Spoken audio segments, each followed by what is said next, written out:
নাজমুল হোসেন শান্তকে তুমি ইনজুরিতে ফেলাই দাও আল্লাহ। আমিন। আল্লাহ লিটন দাসকে তুমি ইনজুরিতে ফেলাই দাও আল্লাহ। আমরা তোমার কতিপয় গুনাহগার ক্রিকেট প্রেমিক বান্দা আল্লাহ তোমার দরবারে দুই হাত তুলেছি আল্লাহ। আল্লাহ তুমি বাংলাদেশের ক্রিকেটের মান সম্মান ইজ্জত রক্ষা করো আল্লাহ।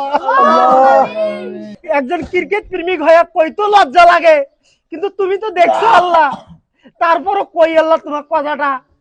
আমেরিকার সাথে আমার বাংলাদেশ 5 উইকেটে আছে আল্লাহ। আল্লাহ লজ্জার বিষয় আল্লাহ। আল্লাহ এইসব ক্রিকেটের হাত থেকে আমাদের বাংলাদেশকে রক্ষা করো আল্লাহ।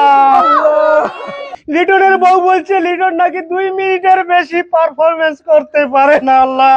সেই লিটন দাস কেমন করে ওপেনিং এর জায়গা পাই আল্লাহ।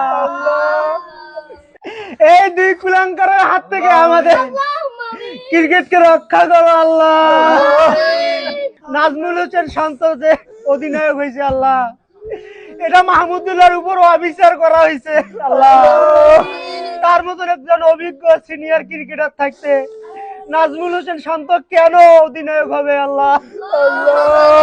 আল্লাহ যারা পারফরমেন্স করতে পারতেছে না, বিশেষ করে লিটন দাস আর নাজমুল হোসেন শান্ত, সৌম্য সরকার ইনজুরি ফেলেন পারেন, সমস্যা নাই, আল্লাহ কবুল করে আল্লাহ। আল্লাহ আমিন।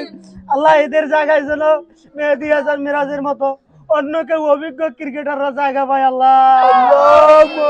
আল্লাহ আমরা বিশ্বাস করি আল্লাহ, আমাদের মতো ক্রিকেট প্রেমিকের দোয়া তুমি ফিরে দিবে না আল্লাহ।